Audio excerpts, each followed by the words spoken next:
So, let's dive right into our first topic, understanding the definition and purpose of idioms and slang in the English language.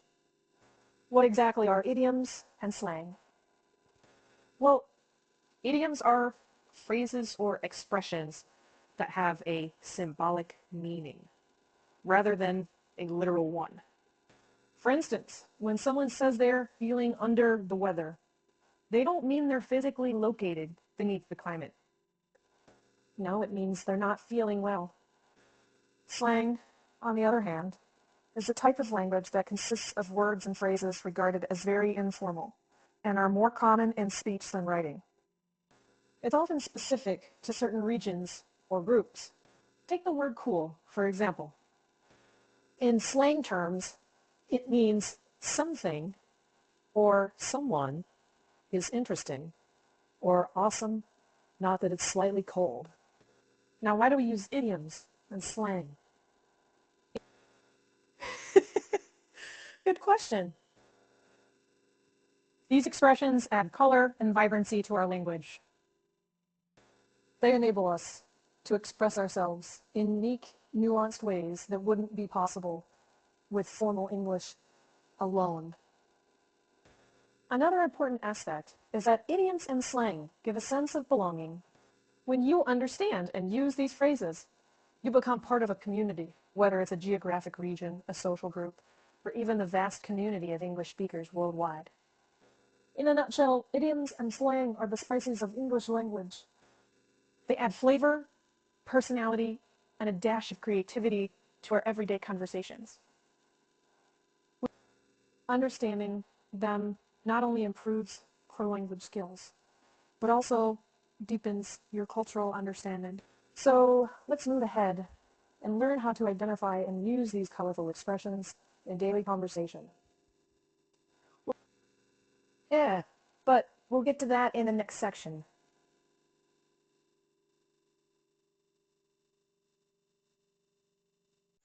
And time to jump right into our next fascinating topic, learning to identify and use common English idioms in daily conversation. Idioms are everywhere in the English language. You've probably used them without even realizing it. They can be a bit tricky to spot because the meanings are not literal. But don't worry. The more you expose yourself to them, the easier it becomes to identify and understand them. Let's look at a few examples. First, if someone says, "It cost me an arm and a leg," they don't mean they have literally given up their limbs. What they're saying is that something was very expensive. Another fun one is barking up the wrong tree. Now, unless you're a dog, you're unlikely to be barking at any trees. This idiom means to pursue a mistaken or misguided line of thought or course of action. Now, how do we use these idioms in daily conversations? Number 16, 316, 36. Well, it's all about context. You wouldn't tell your boss you'll pull up your socks to improve your performance unless you have a very informal relationship. It might be better to use it among friends or in a casual setting. So why not try slipping an idiom into your next conversation? Say something like, "I've been burning the midnight oil learning these idioms," which simply means you've been staying up late studying. Remember, idioms are like the decorative sprinkles on the cupcake of conversation. Use them sparingly and in the right context. They can make your language more engaging, creative, and yes, even a little more fun. So don't be afraid to give them a shot. You might just find they're your cup of tea.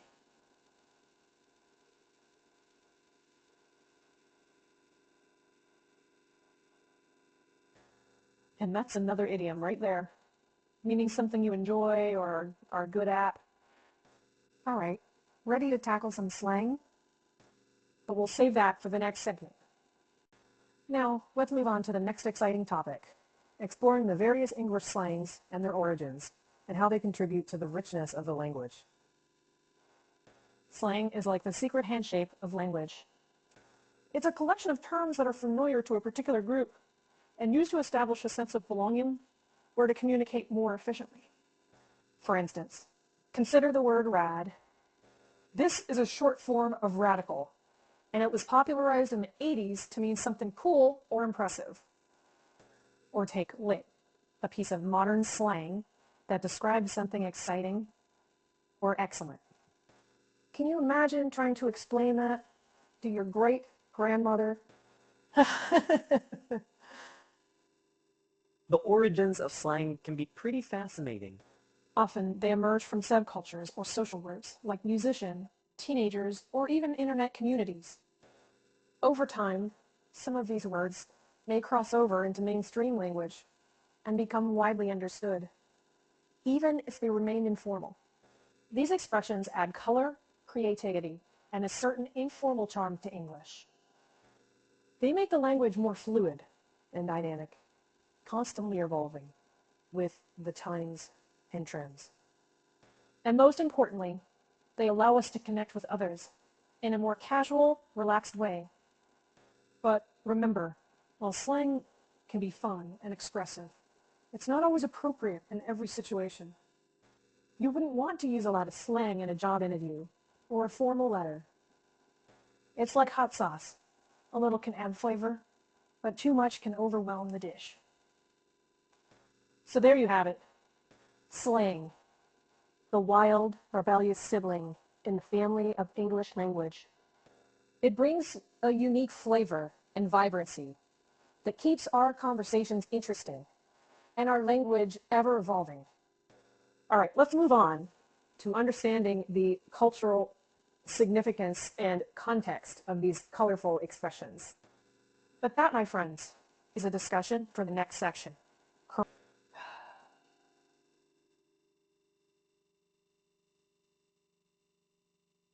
Stay tuned. All right, let's delve into our next topic. Recognizing the cultural significance and context of idioms and slang in English-speaking societies. You see, idioms and slang are more than just quirky phrases and words. They are crucial elements of our cultural identity and reflect our society, history, and values. They often carry cultural nuances and insights that can give you a deeper understanding of English-speaking societies. Consider the idiom kick the bucket. It's a rather humorous way of saying someone has died, right? This phrase dates back to the 16th century and reflects a certain irreverent, dark humor that is often found in English-speaking cultures. Similarly, slang words can tell us a lot about the culture they originate from.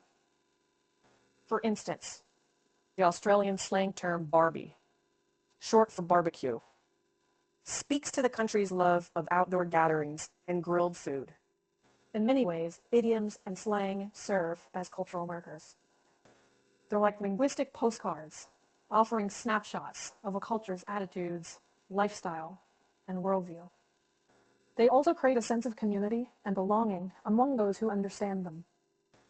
But it's also crucial to be aware of context. What's acceptable in one setting may not be in another. The phrase barking up the wrong tree might be fine in a casual conversation with friends, but it could confuse or even offend in a formal business meeting. So, understanding the cultural significance and context of idioms and slang can help you navigate English-speaking societies more effectively. It can make you a more sensitive, informed, and articulate communicator. Not to mention, it can make learning English a lot more fun and engaging. But how can we incorporate these fascinating expressions into our own language use? Well, that's a great segue into our final section. So stay with me as we dive into that next.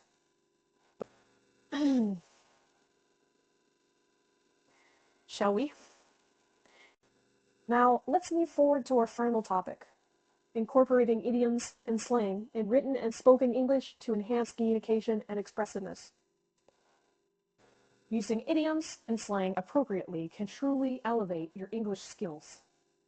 They can add color, humor, and personality to your conversations and writings, making you sound more like a native speaker. Plus, they can help you convey complex ideas in a more engaging and concise way. But remember, it's all about balance and context. Too many idioms or slang terms can confuse your audience or make your message unclear. And using them in the wrong setting, like in a formal business email or academic paper, might make you come across as unprofessional. So, how do you incorporate these expressions effectively? Well, the key is to start small. Try to include 1 or 2 idioms or slang terms in your everyday conversations, and then gradually expand your repertoire as you become more comfortable. For instance, instead of saying, "I'm very busy," you could say, "I'm up to my ears in work." Or instead of saying, "That's surprising," you could use the slang term, "mind-blowing." Also, it's best to stick to common idioms and slang terms that most English speakers would understand.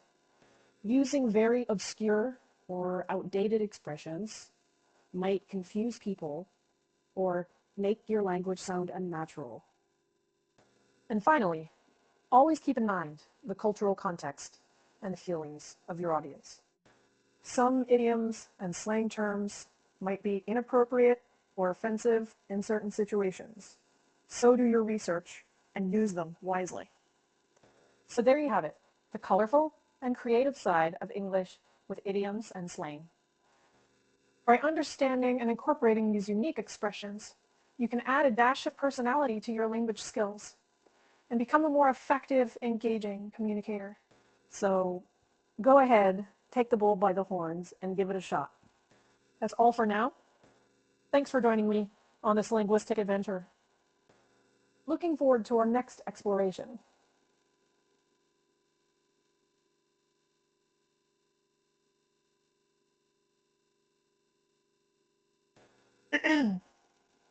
Until then, keep practicing and stay curious.